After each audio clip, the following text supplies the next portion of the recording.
మరి ఆయన తుఫాన్లో వెళ్తూ ఉన్నా సరే ఆ తుఫాన్కి తెలుసు నన్ను అలచగలిగిన శక్తివంతుడు ఈయన అని. ఎవరెవరిలో ఎలాంటివి ఉన్నా దేవుడు మనకు తోడై ఉన్నప్పుడు ప్రతిదీ అణచగలడు. అక్కడ ఆయన బోట్లో ఉంటాడు, ఈరోజు నీ హార్ట్లో ఉన్నాడు. అక్కడ నావా, ఇక్కడ నీ హృదయము. మరి బోట్ ప్లేస్ ఇచ్చింది యేసుక్రీస్తు వారికి. ఈరోజు నీ హృదయము ఆయనకి ప్లేస్ ఇస్తే కనుక ఆయన నీలో ఉండి ట్రావెల్ చేస్తూ ఉన్నాడు. కనుక యేసయ్య ఉన్న బోట్కి ఏమీ కాదు, ఆ బోట్ మునగదు. శిష్యులందరూ భయపడతా ఉన్నారు, ఏం అవ్వబోతా ఉంది, ఏంటి ఇంత తుఫాన్లో ఈయన ఇలాగా నిద్రపోతూ ఉన్నాడు ఏంటి అని కలవరం చెంది భయపడి ఆయన లేపుతారు. మీరు దాన్ని అరచగలిగిన సామర్థ్యం మీలో ఉంది, నేను మీతో ఉన్నాను. ఇప్పుడు మీరు దాన్ని ట్రయల్ వేయచ్చు, మీ విశ్వాసాన్ని ఇక్కడ మీరు వినియోగించవచ్చు. నన్ను ఇక్కడ లేపవలసిన పని లేదు, నేను మీ దగ్గర అదే చూస్తూ ఉన్నాను. ఎందుకంటే శిష్యుల్ని ఒక దగ్గర ఆయన చూస్తాడు. 5 రొట్టెలు 5,000 మందికి పంచిన తర్వాత మరొకసారి అక్కడ 12 గంపలు అయితే రెండో చోట 7 గంపలు ఎత్తుతారు.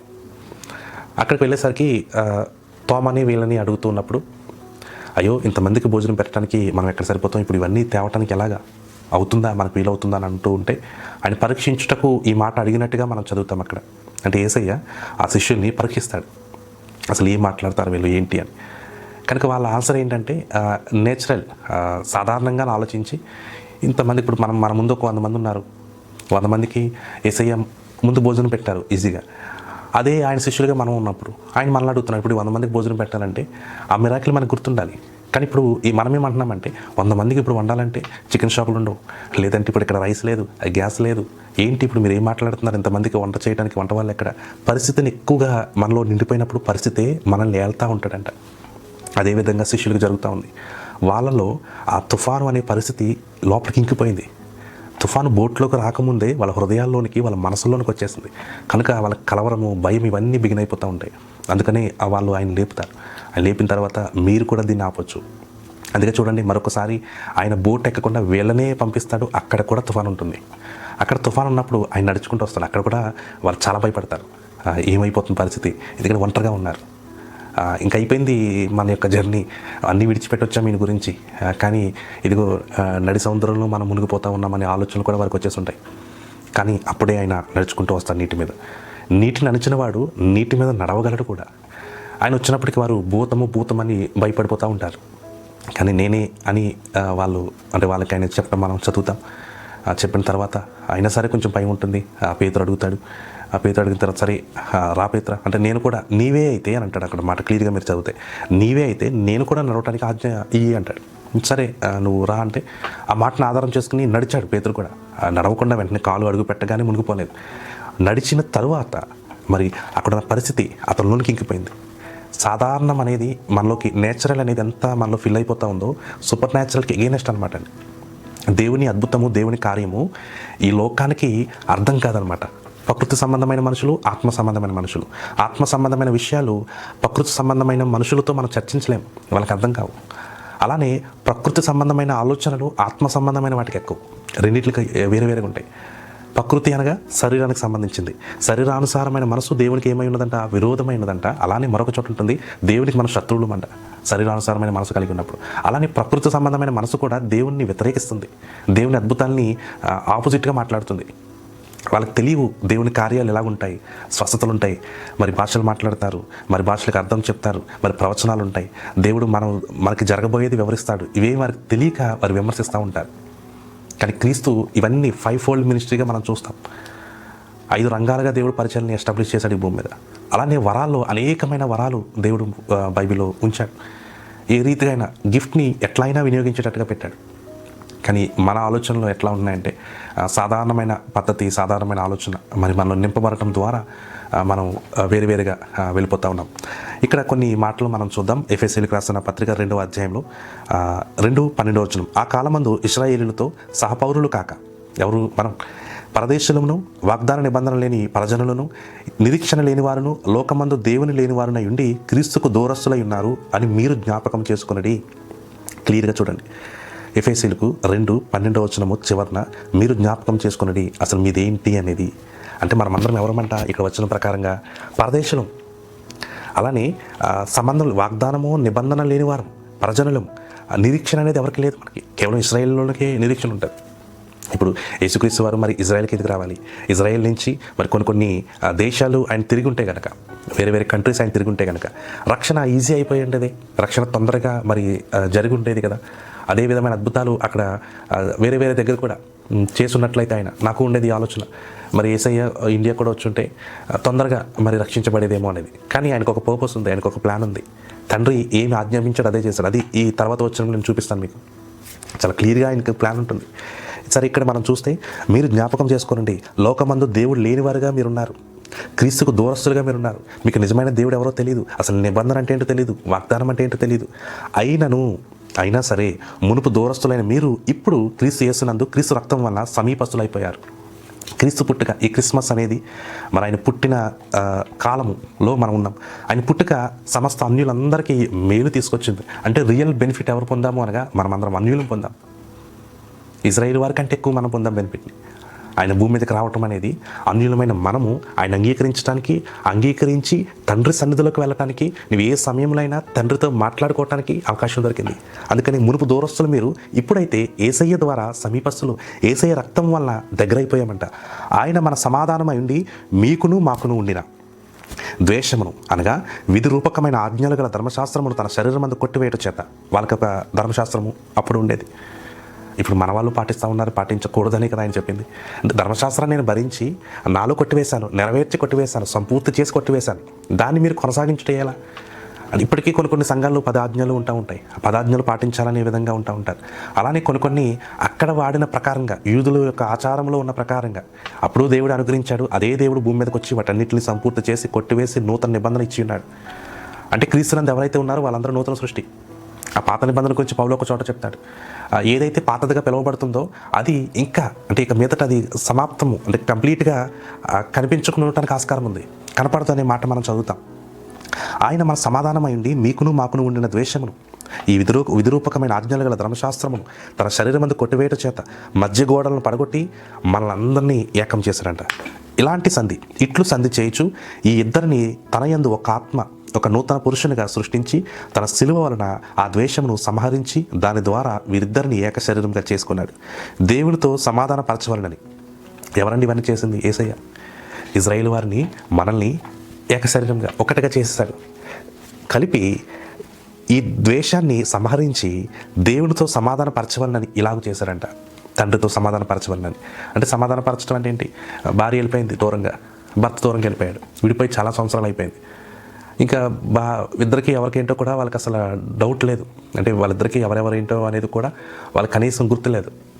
మధ్యలో ఎవరో వచ్చి, అమ్మ మీరిద్దరూ ఒకటే, మీరిద్దరు భార్య భర్తలు, మీరిద్దరు దగ్గర వాళ్ళు, మీరిద్దరు ఒకే పోలికలో ఉన్నారని అనే సమాధాన పరిచర్యను యేసయ్య తీసుకొచ్చాడు భూమి మీదకి. అది ఇక్కడ చెప్తా ఉన్నాడు.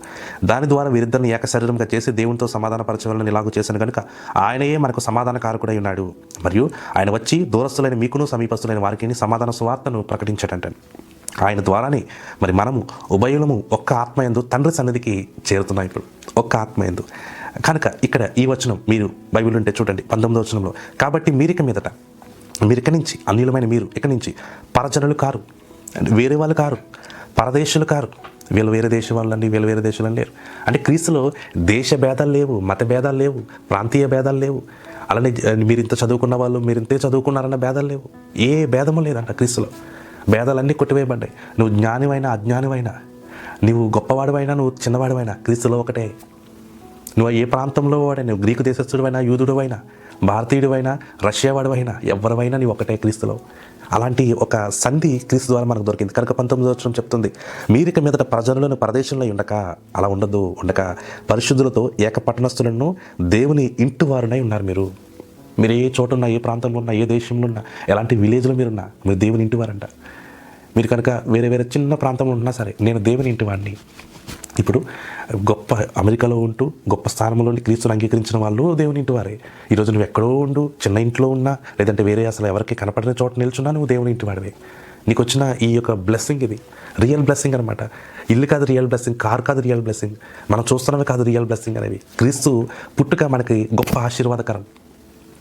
యేసయ్య మనకు దొరకటమే ఆశీర్వాదకరం. ఎందుకనగా యేసయ్య ద్వారా, కుమారుడు ద్వారా తండ్రి సన్నిధిలోకి మనం చేరగలుగుతున్నాం.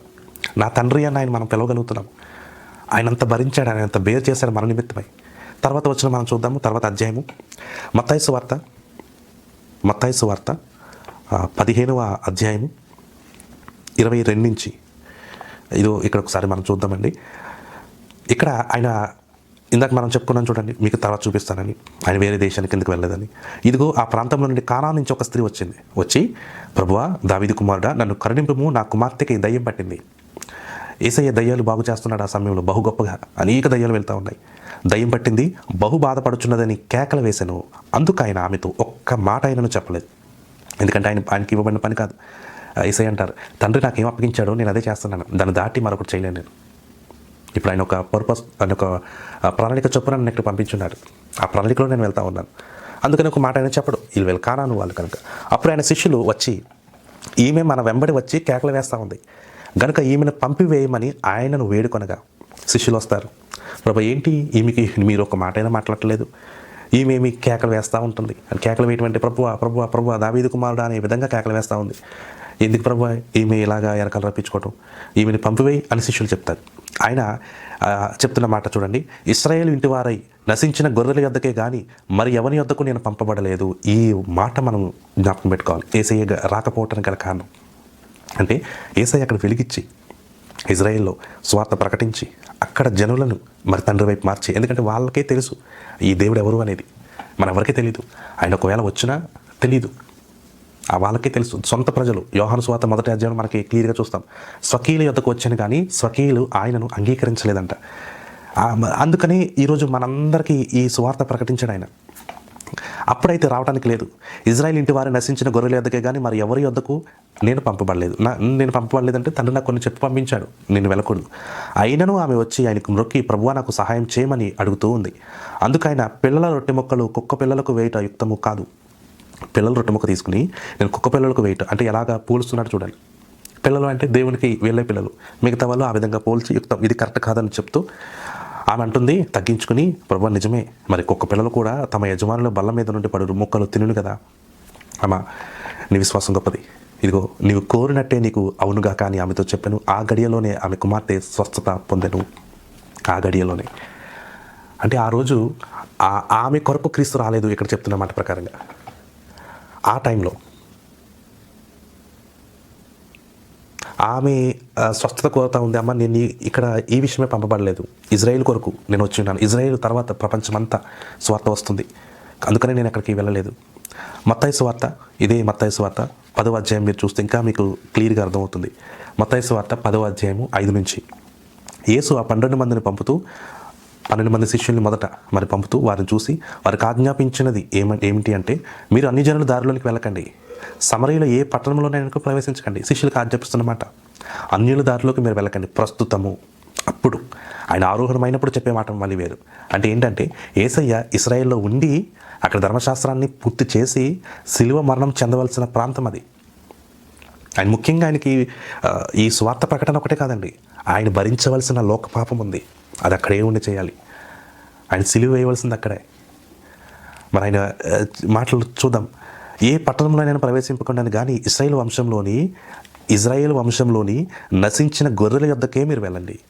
వెళ్తూ పరలోక రాజ్యం సమీపించి ఉన్నదని వాళ్ళకి ప్రకటించండి, రోగులను అక్కడ స్వస్థపరచండి, చనిపోయిన వారిని లేపండి, కుష్ఠరోగులను శుద్ధులుగా చేయండి. ఇవన్నీ ఎక్కడ చేయమంటున్నాడండి? ఇజ్రాయేల్ వంశంలో నశించిన గొర్రెల దగ్గరికి. నశించిన గొర్రెలు అంటే కుమారుడు వచ్చినా అంగీకరించకుండా ఇంకనూ అదేవిధంగా ఈయనకి వ్యతిరేకంగా కొనసాగుతున్నవారు. దయ్యములను వెళ్ళగొట్టండి, ఉచితంగా పొందారు, మీరు ఉచితంగా ఇవ్వండి, ఇదిగో నేను ఫ్రీగా నేను మీకు ఇస్తా ఉన్నాను. అందు నిమిత్తమై దేవుడు మరి ఆ సమయం అంటే యేసుక్రీస్తు వారు వేరే దేశాలకు రాలేదు. 16వ అధ్యాయం మార్కు సువార్త 16వ అధ్యాయము 15వ వచనం నుండి ఇక్కడ చెప్తాడు ఆయన. అంటే ఈ టైం అయిన తర్వాత ఈయన ఆరోహణమయ్యే సమయంలో, ఇదిగో ఇప్పుడు మీరు సర్వలోకానికి వెళ్ళి సర్వసృష్టికి స్వార్థను ప్రకటించండి. అంటే ఏదైతే నేను మీకు ఇక్కడ చూపించానో దాన్ని చేయండి. ఇప్పుడు వరకు మన లిమిట్ ఎక్కడ? ఇశ్రాయేల్లో. ఇక్కడ నేను చేయవలసిన పని అయిపోయింది. సిలువ మరణం నేను ఇక్కడ చెందాను, కలవరిలో నేను భరించాను. అంటే మీరు ఇప్పుడు భారతదేశంలో ఉన్న పలానా ప్రాంతము, పలానా రాష్ట్రము, పలానా విలేజ్లోకి వెళ్ళి మీరు స్వార్థ ప్రకటించిన ఆ ప్రజల నిమిత్తమై కూడా ఇదిగో నేను ఇక్కడ సిలువ మరణం పొందాను. 12 మంది శిష్యులకి మీరు ఏ ప్రాంతంలోకి మీరు వెళ్ళినా ఆ ప్రాంతంలో ఉన్న వారు నన్ను ఎరగకపోయినా వాళ్ళ యొక్క పాపాన్ని కూడా నేను ఇక్కడ మోసి ఉన్నాను. దాన్ని బట్టి మీరు వాళ్ళకి సువార్త ప్రకటించండి. వాళ్ళ మారు మనసు పరలోకంలో ఒక గొప్ప సంబరం జరుగుతుంది. అని వీరు చెప్తాడు. సర్వలోకమునకు వెళ్ళి సర్వ సృష్టికి సువార్తను ప్రకటించుడి, నమ్మి ఎవరైతే బాప్తిసం పొందుతారో ఈ మాటల్ని వారందరూ కూడా రక్షించబడతారు. అలానే నమ్మిన వారికి ఈ సూచక్రియలు కనపడతాయి. ఎవరైతే నమ్ముతారో ఇవన్నీ వాళ్ళందరూ దయ్యాలు వెలగొడతారంటండి, కొత్త భాషలు మాట్లాడతారంట, పాములను ఎత్తిపట్టుకుంటారంట, మరణకరమైనది ఏది తాగినా వారికి హాని చేయదంట, రోగుల మీద వారి చేతులు ఉంచినప్పుడు వారు స్వస్థత పొందుతారంట. ఇలాగూ ప్రభు అయిన యేసు వారితో మాట్లాడిన తర్వాత పరలోకమునకు చేర్చుకొనబడి మరి దేవుని కుడిపార్శ్వమున ఆసీనుడు ఆయను. వారు బయలుదేరి వాక్యమంతటా ప్రకటించారు. ఈ మాటలు విని శిష్యులందరూ కూడా బయలుదేరారు. ఎక్కడికి? సర్వలోకమునికి. అలానే మరి తోమ మన దేశానికి వచ్చి మన అందరికీ ఈ సువార్తను ప్రకటించాడు. తోమ మరి దేశమంతా తిరిగాడంటే కాదు, కొన్ని ప్రాంతాలకి ఆ వెలుగునిచ్చిన ఆ వెలుగు ప్రబలమై, ఎందుకంటే జీవపు వెలుగు, నిజమైన వెలుగు, ఆ వెలుగు ఈరోజు మన వరకు వచ్చింది. మనం వెలిగించబడ్డాం. మనం వెలిగించబడి మనం అనేకులకి వెలుగుగా ఉందుదాం గాక. ఈ క్రిస్మస్ నుండి ప్రభు వారికి సహకారుడైండి. వెనువెంట జరుగుతూ వచ్చిన సూచక్రియల వలన వీళ్ళు ఏమైతే మరి వాక్యాన్ని చెప్తూ ఉన్నారో ఆ వాక్యాన్ని యేసుక్రీస్తు వారు స్థిరపరుస్తూ ఉన్నారంట. ఇక్కడ ఈ మాటలను బట్టి మనం అర్థం చేసుకోవచ్చు. ఎక్కడో ఉన్నవారు మనం క్రీస్తు మరి పుట్టుక అనేది మనందరినీ తండ్రి సన్నిధికి చేర్చడానికి జరిగింది. ఆయన పుట్టిన వెంటనే కార్యము ఆరంభమైందంటే కాదు, ఆయన మరణముతో ఆయన ముగింపు కూడా అక్కడే జరగాలి. ఆయన పుట్టుక బెత్లెహేంలో, మరి ఆయన ముగింపు కూడా అదే ప్రాంతంలో జరగాలి, అదే దేశంలో జరగాలి. అదే దేశ నాయకులు ఎన్ని మరి ఆ విధంగా చేయాలి. అదంతా యెషయా గ్రంథం 53వ అధ్యాయంలో మనం చదువుతాం.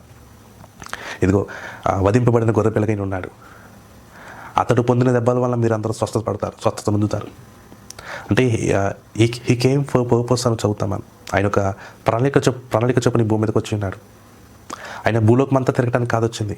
ఆయన సొంత ప్రజలు అనగా నిబంధన కలిగిన ప్రజలు యూదులప్పుడు ఇజ్రాయేల్ వంశపు వారు. అబ్రహాముకు తెలుసు ఈయనెవరు, యాకోబుకు తెలుసు, ఇస్సాకుకు తెలుసు. అబ్రహాం, ఇస్సాకు, యాకోబులు దేవుడైనప్పుడు వీళ్ళందరినీ అంటే ఆ ఇజ్రాయేల్లోకి పుట్టడానికి గల కారణము ఆ ఇజ్రాయేల్ వారిని ఎలాగ తీసుకొచ్చాడో ఆయనకు తెలుసు. మరి అక్కడ స్వకీయులు అని ఉంటుంది కదా, స్వకీయుల యొద్దకు వచ్చాను కానీ స్వకీయులు ఆయన అంగీకరించలేదు. కానీ ఆయన అక్కడే ఉండి పూర్తి చేశాడు పని. ఆయన మరణించాడు. అక్కడ మరణించి తిరిగి లేచిన తర్వాత మీరందరూ సర్వలోకానికి వెళ్ళండి. యోహాన్ అంటాడు, బాప్తిసం ఇస్తున్న యోహాన్, ఇదిగో లోక పాపాన్ని మోసుకుని వెళ్ళే దేవుని గొర్రెపిల్ల నా ముందు నిలబడింది. మీరందరూ ఆయన అలా చూస్తూ ఉన్నారు కానీ ఆయన మీద మోపబడే పాపము ఇంత అంత కాదు, అది ఘోర పాపము. ఈరోజు నీది నాది ఆయన పైన మోపబడింది కనుక మనము ఇజ్రాయేల్ వారితో సహపౌరులము, అలానే ఒకే దేశం కలిగి వారు అయిపోయామంట. ఇప్పుడు ఇజ్రాయేల్ వారికి మనకి భేదం లేదు. నువ్వు యూదుడు అని, గ్రీకు దేశస్తుడు అని, భారతీయుడు అని, చైనా వాడు అని భేదం లేదు. మీరందరూ ఒకటే క్రీస్తులో, వాళ్ళైనా మనమైనా ఒకటేనంట. ఒకే ఆత్మను మనం పానీయం చేయుచున్నాం. అలాంటి కృపని క్రీస్తు పుట్టుక ద్వారా తండ్రి మనకిచ్చిన్నాడు. ఈ క్రిస్మస్ రోజున మరి ఈ శుభవార్త ముఖ్యంగా స్వకీయులుగా అన్యులమైన మనకంటే ముఖ్యంగా మనకే. ఆయన పుట్టకపోయి ఉంటే మనం ఎవరో మనకే తెలియదు. నిరీక్షణ లేకుండా బ్రతికే వాళ్ళం మనం. ఎలాంటి హోప్ మనకు ఉండేది కాదు అంతకుముందు. మన యొక్క తరాలు ముందుకు వెళ్తే కనుక ఒక 5-10 తరాలు వెనక్కి వెళ్తే అసలు దేవుడు ఏంటన్నది ఎవరికి తెలియదు. ఏవో కనిపించే వాటికి మరి అందరూ ఒక మార్గంగా వెళ్తూ ఉంటే ఆ మార్గంలో వెళ్తూ ఉండేవాళ్ళం. అలానే కొన్ని దేశాలు, కొన్ని రాష్ట్రాల్లో ఎలా ఉంటుందంటే క్యాస్ట్ డిస్క్రిమినేషన్ అంటాం. అంటే అణగారిన వర్గములను కిందకి లాగటం అనే విధంగా చూస్తాం. కానీ పరలోకంలోకి అందరూ వెళ్తాం. తర్వాత ఒక క్యాస్ట్ వాడు కాదు, అనేకమైన క్యాస్ట్ల వాళ్ళు వెళ్తారు. మరి దేవుడు కూడా అక్కడ అదే విధంగా వ్యత్యాసం చూపిస్తారంటే ఉండదు. వీళ్ళ అగ్రవర్ణాలు లేదా వీళ్ళు వాళ్ళ వేళ్ళు అనే విధంగా భేదాలు అనేవి పరలోకంలో లేవు. పౌలు చెప్తున్నాడు అదే మనకి. మీరు పౌరస్థితి అంటే మీ పౌరస్థితి పరలోకమందు ఉంది. మీరు హెవెన్కి సిటిజన్స్ అంట. మీరు పరలోక పౌరులు కనుక మీరు అక్కడి నుంచి ఆలోచించాలి. మీరు మైండ్ అక్కడి నుంచి థింక్ చేయాలి, ఇక్కడి నుంచి కాదు. మీరు ప్రకృతి సంబంధమైన మనుషులు కాదు, ఆత్మ సంబంధమైన మనుషులు. ఈ భూలోక సంబంధమైన విషయాల్లో మీరు మునగకండి, అలానే కలవకండి. మీ మనసును వీటి మీద ఉంచుకోండి. మీకు ఏం కావాలన్నా పైనున్న వాటిని వెతకండి. ఆ పైనున్న వాటిని వెతికే కృప యేసుక్రీస్తు వారు మీకు ఇచ్చాడు.